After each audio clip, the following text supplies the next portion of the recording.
नमस्कार, Tarun Bharat news bulletin मध्ये आपल्या सर्वांचे स्वागत.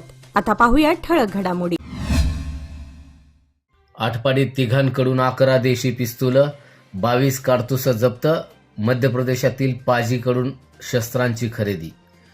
सांगली जिल्ह्यातील आटपाडी इथं स्थानिक गुन्हे अन्वेषण शाखेनं मोठी कारवाई करत अवैध अग्निशस्त्र बाळगणाऱ्या तिघांना अटक केली आहे. या कारवाईत 11 देशी बनावटीची पिस्तूल, 22 जिवंत कारतूस, 2 स्क्वेअर मॅगझिन आणि एकूण 7,62,210 रुपयांचा मुद्देमाल जप्त करण्यात आला आहे.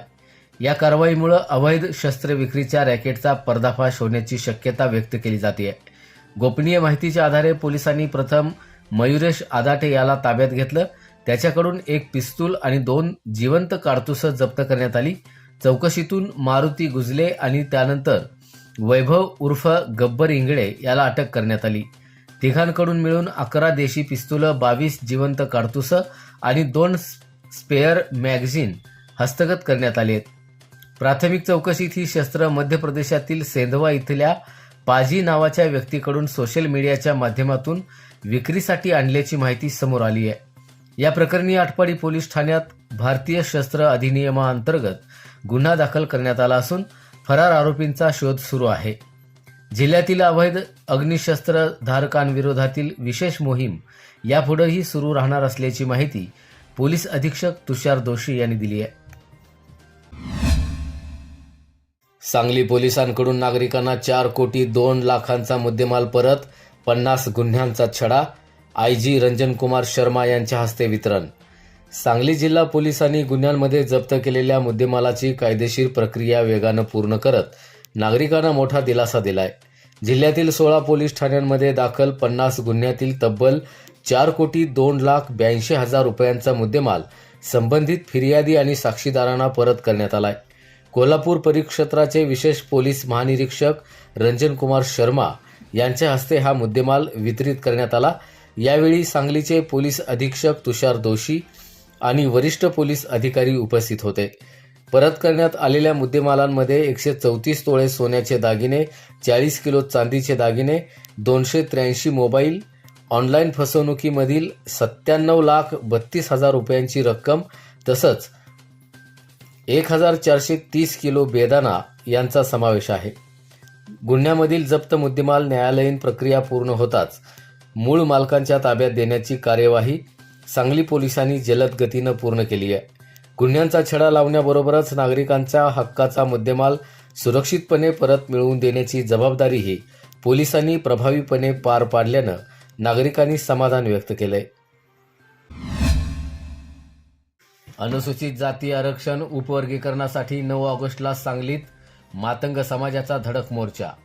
अनुसूचित जाती आरक्षणाचं उपवर्गीकरण तातडीनं लागू करण्याच्या मागणीसाठी क्रांती दिनानिमित्त 9 ऑगस्ट रोजी सांगलीत समस्त मातंग समाजाच्या वतीनं भव्य धडक मोर्चाचं आयोजन करण्यात आलंय.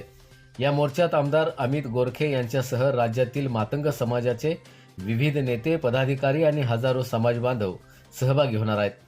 सर्वोच्च न्यायालयानं दिलेल्या निर्देशानुसार राज्य सरकारनं 1 ऑगस्ट लोकशाहीर अण्णाभाऊ साठे यांच्या जयंतीदिनी उपवर्गीकरण लागू करावं अशी मागणी केली होती.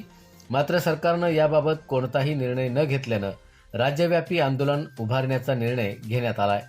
या आंदोलनाची सुरुवात अण्णाभाऊ साठे यांच्या जन्मभूमी असलेल्या सांगली जिल्ह्यातूनच केली जाणार असल्याची माहिती आरक्षण उपवर्गीकरण समर्थन समितीचे नेते प्रशांत सदामते यांनी पत्रकार परिषदेत दिली आहे. उपवर्गीकरणाच्या अंमलबजावणीसाठी लवकरात लवकर सरकारवर दबाव निर्माण करण्याचा हा मोर्चा निर्णायक ठरेल असा विश्वास समितीच्या वतीनं व्यक्त करण्यात आलाय. विशाल पाटील यांच्यावर सांगली मिरज मतदारसंघातील युवा सेनेच्या जिल्हाध्यक्षपदाची जबाबदारी. शिवसेना शिंदेगट युवा सेनेच्या सांगली मिरज विधानसभा मतदारसंघाच्या जिल्हाध्यक्षपदी विशाल तानाजी पाटील यांची नियुक्ती करण्यात आली आहे. या नियुक्तीची अधिकृत घोषणा आज सांगली इथं आयोजित पत्रकार परिषदेत करण्यात आली. युवासेना केंद्रीय कार्यालयाकडून जारी करण्यात आलेल्या नियुक्तीपत्रानुसार उपमुख्यमंत्री एकनाथ शिंदे यांच्या आदेशानुसार आणि खासदार डॉक्टर श्रीकांत शिंदे यांच्या मार्गदर्शनाखाली ही जबाबदारी विशाल पाटील यांच्यावर सोपवण्यात आली आहे. यावेळी बोलताना त्यांनी पक्ष नेतृत्वाचे आभार मानत बाळासाहेब ठाकरे आणि धर्मवीर आनंद दिघे यांच्या विचारांवर चालत युवा सेनेचे संघटन तळागाळापर्यंत पोहोचवण्या आणि अधिक मजबूत करण्यासाठी काम करणार असल्याचं सांगितलंय. युवकांना पक्षाशी जोडून संघटना अधिक बळकट करण्याचा निर्धारही त्यांनी यावेळी व्यक्त केलाय.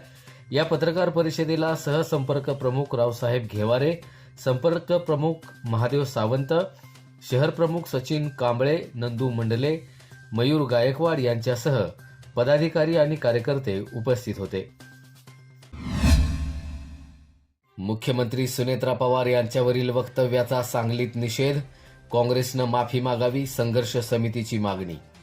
महाराष्ट्र प्रदेश काँग्रेसचे प्रदेशाध्यक्ष हर्षवर्धन सपकाळ यांनी उपमुख्यमंत्री श्रीमती सुनेत्रा पवार यांच्याबाबत केलेल्या वक्तव्याच्या निषेधार्थ सांगलीतील स्टेशन चौकात महाराष्ट्र राज्य संघर्ष समितीच्या वतीनं आंदोलन करण्यात आलंय. यावेळी कार्यकर्त्यांनी घोषणाबाजी करत काँग्रेस पक्षानं या वक्तव्याबद्दल जाहीर माफी मागावी अशी मागणीही केली आहे. संबंधित नेत्यावर पक्षानं कारवाई करावी आणि महिलांबाबत अशा प्रकारची आक्षेपार्ह भाषा सहन केली जाणार नाही असा इशाराही आंदोलनकर्त्यांनी दिलाय. भविष्यात अशा घटना पुन्हा घडल्यास राज्यभर तीव्र आंदोलन छेडण्याचा इशाराही देण्यात आलाय. आंदोलनात संस्थापक अध्यक्ष सोहेल इनामदार, संस्थापक कार्याध्यक्ष मुजफ्फर सनदी, संस्थापक सचिव रेहान भालदार, प्रदेशाध्यक्ष सनाउल्ला बावचकर, जिल्हा प्रमुख इम्रान शेख, युवक जिल्हा प्रमुख अली भोजनी, नजमा मोमीन, मुजाहिद मोहिमीन, नूर मोहम्मद मुलानी यांच्यासह पदाधिकारी आणि कार्यकर्ते मोठ्या संख्येनं उपस्थित होते. याचबरोबर आजचे बातमीपत्र इथे संपले. अधिक माहिती आणि ताज्या घडामोडींसाठी पाहत रहा तरुण भारत न्यूज चॅनल. तसेच आमच्या चॅनलला लाईक, शेअर आणि सबस्क्राईब करायला विसरू नका. आणि विश्वासार्ह बातम्यांसाठी दररोज वाचा दैनिक तरुण भारत. धन्यवाद.